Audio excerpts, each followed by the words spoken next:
आज का हमारा टॉपिक है पाइथन के फीचर्स। तो चलो हम इन्हें एक एक करके समझते हैं। तो जो सबसे पहला है वह है पाइथन एक इजी प्रोग्रामिंग लैंग्वेज है, क्योंकि यह हाई लेवल प्रोग्रामिंग लैंग्वेज को सपोर्ट करता है। High level programming language human understandable language की तरह होते हैं, जैसे कि इंग्लिश, हिंदी, है ना, जिसे कोई भी इंसान आसानी से समझ सके। अब दूसरा है, पाइथन को अन्य लैंग्वेजेस की तुलना में, जैसे कि सी सी शार्प, जावा, जावास्क्रिप्ट की तुलना में आसानी से, यानी उनकी तुलना में आसानी से सीखा जा सकता है। अब जो तीसरा है, पाइथन में कोड करना आसान होता है, क्योंकि जो पाइथन का जो सिंटैक्स हो गया और प्रोग्रामिंग स्ट्रक्चर हो गया और जो पाइथन का जो बेसिक्स हो गया, उसे कोई भी इंसान घंटों में या कुछ ही दिनों में सीख सकता है। जो ये सारे फीचर हैं वो पाइथन को डेवलपर फ्रेंडली बनाते हैं। अब जो दूसरा है वह है पाइथन एक free and open source programming language है। मतलब कि आप पाइथन को फ्री में डाउनलोड कर सकते हैं। इस लिंक से python.org से आप इसे फ्री में डाउनलोड कर सकते हैं और आप इसका यूज़ कर सकते हैं और अपने आपका जो मन चाहे एप्लीकेशन है उसे आप डिज़ाइन कर सकते हो। प्लस यह ओपन सोर्स है। इसका मतलब आप पाइथन का जो सोर्स कोड है उसे डाउनलोड करके उसमें कुछ इन्हेंसमेंट करके फिर आप पाइथन को वापस कंट्रीब्यूट कर सकते हो। अब जो तीसरा है वह है पाइथन एक ऑब्जेक्ट ओरिएंटेड प्रोग्रामिंग लैंग्वेज है, जो कि पाइथन का एक बहुत ही इम्पोर्टेंट फीचर है।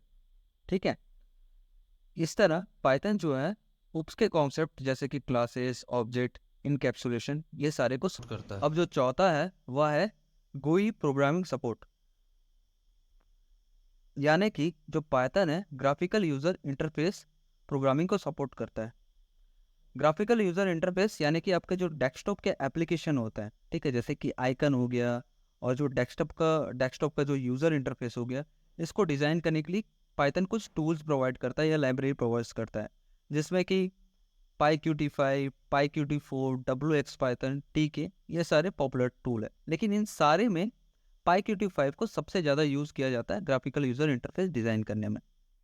अब जो पांचवा है वह यह है कि पाइथन एक हाई लेवल प्रोग्रामिंग लैंग्वेज है, यानी कि पाइथन ह्यूमन अंडरस्टैंडेबल लैंग्वेज, जैसे कि इंग्लिश, है ना, जिसे कोई भी इंसान आसानी से समझ सके, उस फॉर्म में होता है। और दूसरी बात यह है कि इसमें हमको सिस्टम आर्किटेक्चर या मेमोरी लोकेशन, जो कि हम लोग को लो लेवल जैसे कि असेंबली लैंग्वेज में याद रखने की ज़रूरत पड़ती थी, वो यहाँ पे ज़रूरत नहीं होता। यहाँ पे सिर्फ आपका टास्क में फोकस होता है। ठीक है। अब जो छठवा है वह यह है कि पाइथन एक एक्सटेंसिबल लैंग्वेज है। इसका मतलब आप पाइथन के कोड को सी और C++ में एक्सिक्यूट कर सकते हो।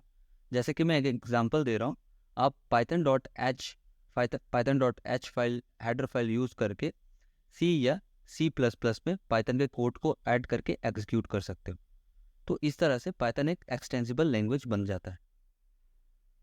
अब जो सातवां है वह यह है कि पाइथन एक पोर्टेबल लैंग्वेज है।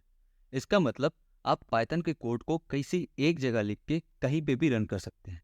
इसको मैं और क्लियर वे में बोलूँ तो मान के चलो आपने पाइथन के कोड को विंडोज़ में लिखा है। अब उस कोड को आप मैकिन्टोश, लाइनक्स या यूनिक्स में एग्जीक्यूट करना चाहते हो तो वहाँ पे यह ईजिली वर्क करेगा। बस कंडीशन एक है कि वहाँ पे पाइथन ऑलरेडी इंस्टॉल होना चाहिए। ठीक है। अब इन सब के पीछे का कारण यह है, यह क्यों एग्जीक्यूट हो रहा है हर जगह, क्योंकि वो उसका रीजन है बाइट कोड, जिसके बारे में हम लोग पाइथन आर्किटेक्चर में कवर करेंगे। अब जो आठवां है वह यह है कि पाइथन एक इंटीग्रेटेड लैंग्वेज है। इसका मतलब आप C++, जावा के कोड को पाइथन में इजीली एग्जीक्यूट कर सकते हो।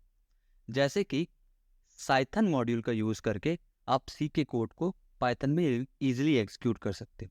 और दूसरा एग्जांपल, जाइथन मॉड्यूल का यूज़ करके आप जावा के कोड को पाइथन में इजीली एग्जीक्यूट कर सकते हो।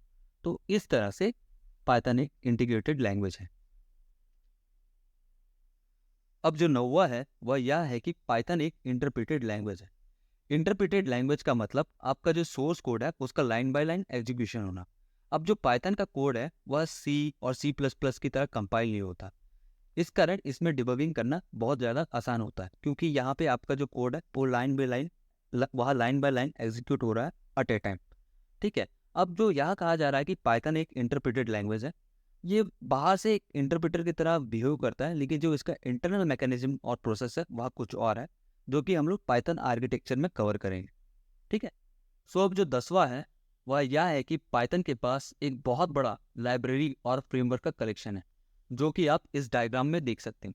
जैसे कि पाइथन के पास डेस्कटॉप एप्लीकेशन बनाने के लिए लाइब्रेरीज है ना, वेब डेवलपमेंट के लिए वेब फ्रेमवर्क जैसे कि जैंगो, फ्लास्क, पिरामिड है, गेम डेवलपमेंट के लिए पाई गेम है, और डेटा विजुअलाइजेशन के लिए प्लॉटलीब है, साइंटिफिक कंप्यूटिंग के लिए नमपाई है, नेचुरल लैंग्वेज प्रोसेसिंग के लिए एनएलटीके है, और अभी के जो एडवांस टेक्नोलॉजी है जैसे कि machine learning, artificial intelligence, data science, ये सारे से रिलेटेड लाइब्रेरीज और फ्रेमवर्क पाइथन के पास अवेलेबल है, जो कि किसी अन्य प्रोग्रामिंग लैंग्वेजेस जैसे कि सी प्लस प्लस, जावा के पास और कोई और के पास नहीं है इतने सारे लाइब्रेरीज और फ्रेमवर्क का कलेक्शन। अब जो लास्ट है वह यह है कि पाइथन एक डायनामिक टाइप प्रोग्रामिंग लैंग्वेज। तो अभी के लिए दोस्तों मैं यही कहना चाहूँगा कि पाइथन में दूसरे प्रोग्रामिंग लैंग्वेज जैसे सी प्लस प्लस, जावा की तरह किसी वेरिएबल को डिक्लेयर करने से पहले उस वेरिएबल का डेटा टाइप मेंशन करना मस्ट नहीं है। ठीक है। इसके बारे में यानी मैं एक अदर वीडियो जहाँ पे मैं डायनेमिक टाइप और स्टैटिक टाइप को कवर करूँगा, मैं डिटेल में बात करेंगे यहाँ पे। ठीक है। तो दोस्तों ये थे पाइथन के फीचर्स।